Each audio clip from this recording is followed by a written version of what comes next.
Pregnant nurse बहू। सुषमा की बहू विनीता एक हॉस्पिटल में नर्स थी, लेकिन उसे डॉक्टर से भी ज्यादा नॉलेज थी। हॉस्पिटल में सब विनीता की तारीफ किया करते थे। सुषमा का बेटा यानी कि अंकित अपनी बीवी विनीता से बहुत प्यार करता था और उसे अपनी पत्नी की काबिलियत पर बहुत भरोसा था। धीरे धीरे वक्त गुजरता गया और शादी के 8 महीने बाद विनीता प्रेग्नेंट हो गई। मैं बहुत खुश हूँ। मेरा इकलौता बेटा है और अब इसका बच्चा इस दुनिया में आएगा। मैं दादी बन जाऊंगी। दादी मैं बता नहीं सकती मुझे कितना अच्छा लग रहा है। आपको खुश देखकर मैं भी बहुत खुश हूँ माँ। देखो बेटा, वैसे तो विनीता नर्स है, उसे अपने बारे में सब कुछ पता है, लेकिन फिर भी ना आजकल बच्चे पैदा करने में बड़ी परेशानी होने लगी है। उसे कहना कि वो अपना अच्छे से ख्याल रखे। अरे माँ, आप है ना, आपके रहते हमें चिंता करने की क्या जरूरत है। मैं तो अपनी बहू का बहुत अच्छे से ख्याल रखने वाली हूँ। उसे अच्छे से खिलाऊंगी पिलाऊंगी, तभी तो मेरा पोता या पोती एकदम हेल्दी पैदा होगा। कुछ दिनों के बाद सुबह के वक्त। अरे विनीता बहू, ये तुम क्या कर रही हो? कुछ भी तो नहीं मम्मी, अपना हेल्थ चेकअप कर रही हूँ। और क्या? लेकिन ये ब्लड प्रेशर की मशीन और ये तुम्हारे हाथ में इंजेक्शन कैसा है? अरे मम्मी जी, मैं अपना ब्लड प्रेशर चेक करके देख रही थी। प्रेग्नेंट होना और ऐसी हालत में ब्लड प्रेशर चेक करना बहुत जरूरी होता है। लेकिन बेटा, इन सब कामों के लिए तुम्हें डॉक्टर के पास जाना चाहिए। अपना चेकअप खुद करने की क्या जरूरत है? और ये इंजेक्शन किस लिए लाई हो? मम्मी जी, इससे मैं अपना ब्लड सैंपल लूंगी और हॉस्पिटल में जाकर अपना ब्लड चेक करवा लूंगी। अरे ऐसा भी कोई करता है भला? अपने खुद के हाथ से खुद का ब्लड सैंपल भी कोई निकालता है क्या? मम्मी जी, ये मेरा रोज का काम है, इसमें क्या है? मैं जब खुद से ये सब कर सकती हूँ तो किसी और से क्यों करवाऊँ?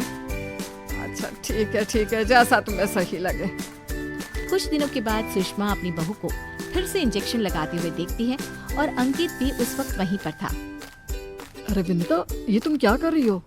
तुम प्रेग्नेंट हो, इस तरह खुद को इंजेक्शन लगाने की क्या जरूरत है?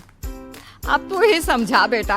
पिछली बार भी अपना ब्लड सैंपल खुद ही कलेक्ट कर रही थी, तब भी मैंने इसे समझाने की कोशिश की थी, लेकिन ये तो मेरी बात सुनती ही नहीं। अरे मम्मी जी, मैंने पहले भी कहा था ना, बड़े हॉस्पिटल में नर्स हूँ मैं, और क्या करना है क्या नहीं मुझे अच्छी तरह पता है। हाँ, लेकिन तुम खुद को इंजेक्शन क्यों लगा रही हो? अरे इंजेक्शन नहीं है, प्रेगनेंसी में कुछ वैक्सीन लगवाने होते हैं, बस वही लगा रही हूँ, और क्या। और फिर एक दिन रात को अचानक विनीता की तबीयत खराब हो जाती है। क्या हुआ विनीता? तुम ठीक तो हो? तुम तो खुद अपना इतना ख्याल रखती हो, तुम्हारी तबीयत कैसे बिगड़ गई? पता नहीं अंकित, ऐसा लग रहा है कि वीकनेस हो रही है, बहुत कमजोर सा महसूस कर रही हूँ पिछले कुछ दिनों से। तुमने तो अपना ब्लड सैंपल दिया था ना हॉस्पिटल में, उसकी रिपोर्ट आई या नहीं? कल सुबह ही आ जाएगी, तब सब कुछ पता चल जाएगा। अगले दिन सुबह के वक्त। विनीता, तुम्हारी ब्लड रिपोर्ट तो आ चुकी है। तुम्हारी बॉडी में तो आयरन की बहुत कमी है, देखो तो जरा।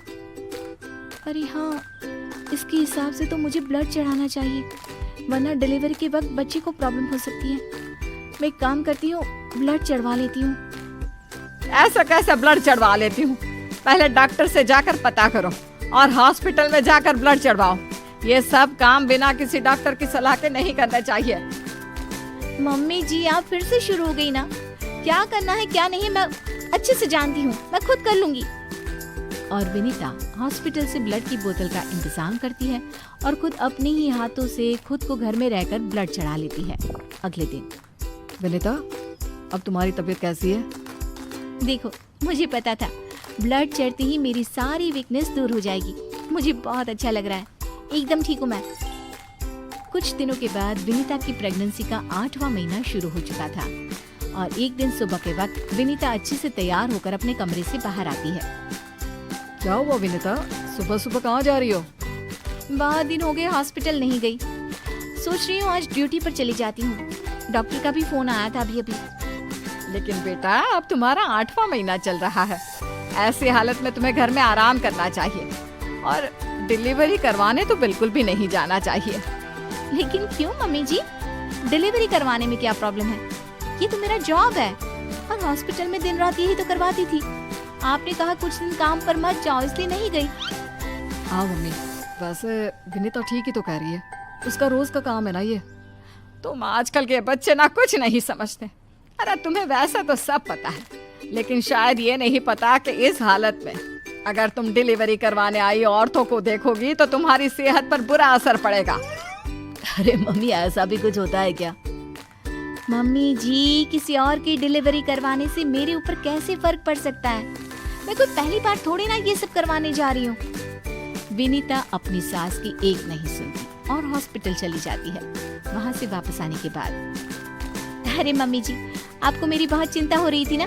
ये देखिए, मैं बिल्कुल ठीक ठाक हूँ, अब आपको परेशान होने की जरूरत नहीं है। और जानती है, पूरी 5 डिलीवरी करवा कर आई हूँ, वो भी नॉर्मल वाली। देखा मम्मी, मैंने कहा था ना विनीता को नहीं होगा कुछ भी। वो बिल्कुल ठीक है। चलो अच्छा है बहू, मैं भी तो यही चाहती हूँ कि तू एकदम ठीक रहे। और आजकल जिसे देखो उसके ऑपरेशन से बच्चे होते हैं, ये देख देख कर ना बहुत डर लगता है। चिंता मत कीजिए मम्मी जी, मुझे कुछ नहीं होगा। मैं नर्स हूँ ना, रोज हॉस्पिटल में औरतों को सिखाती हूँ कि कैसे अपना ध्यान रखें ताकि नॉर्मल डिलीवरी हो। तभी अचानक हॉस्पिटल से डॉक्टर का कॉल आता है। कॉल पर बात करने के बाद, मम्मी जी, एक इमरजेंसी केस आ गया है, मुझे जाना होगा। अरे लेकिन अभी तो आई हो, कैसी डॉक्टर है तुम्हारी? उसे पता नहीं चलता क्या कि तुम प्रेग्नेंट हो? ऐसी हालत में तुम्हें ना बुलाए। अरे नहीं मम्मी जी, डॉक्टर की भी मजबूरी है। कह रही थी काफी सीरियस केस है और हॉस्पिटल में उन्हें किसी दूसरी नर्स पर इतना भरोसा नहीं जितना मुझ पर है। मुझे लगता है कि तुम्हें मना कर देना चाहिए बहू। कुछ नहीं होगा मुझे मम्मी जी, मैं अभी डिलीवरी करवा के आती हूँ। कुछ देर बाद अंकित के पास हॉस्पिटल से फोन आता है। अरे मम्मी, जल्दी हॉस्पिटल चलिए, वहाँ विनीता की तबीयत खराब हो गई है। हे भगवान, सब ठीक करना, मुझे तो पहले ही डर लग रहा था। अंकित और सुषमा हॉस्पिटल पहुँचते हैं। क्या हुआ विनीता को? वो क्या है ना, विनीता एक नॉर्मल डिलीवरी करवा रही थी। केस बहुत ही सीरियस था और उस लेडी को बहुत ज्यादा प्रॉब्लम हो रही थी। क्योंकि विनीता खुद प्रेग्नेंट है तो वो अचानक से घबरा गई और उसे लेबर पेन शुरू हो गया। लेकिन अभी तो मेरी बहू का सिर्फ 8वां महीना चल रहा है। देखिए, ऐसा हो जाता है। उस औरत को दर्द में देखकर घबराहट की वजह से विनीता को ये हुआ है। अरे डॉक्टर, लेकिन डरने की कोई बात तो नहीं है ना? नहीं नहीं, ऐसा कुछ नहीं, हमने उसे एडमिट कर लिया है। तभी सब देखते हैं कि विनीता अपने हाथ में एक छोटे से बच्चे को लिए बाहर आती है। अरे विनीता, तुम्हारी तो तबीयत ठीक नहीं थी, तुम्हें दर्द हो रहा था, तुम बाहर क्यों आ गई? अरे दर्द हो रहा था तो क्या हुआ, मैंने वो दवाई ले ली जिससे जल्दी आने वाले लेबर पेन रुक जाते हैं। और वैसे भी डॉक्टर, उस औरत को मेरी जरूरत थी, उसकी देखभाल के लिए मुझे ठीक होना ही था। ये देखिए, उसका बच्चा एकदम सही सलामत है। अरे वाह मेरी बहू, तूने तो अपने तबीयत की परवाह ना करके किसी और की जान बचाई। मुझे तुम पर गर्व है विनीता। ऐसे ही थोड़ी ना वो हॉस्पिटल की सबसे अच्छी नर्स बनी है। मैंने कहा था ना मम्मी जी, मैं नर्स हूँ, मुझे अपने से पहले दूसरों की तकलीफ दिखाई देती है और मैं पहले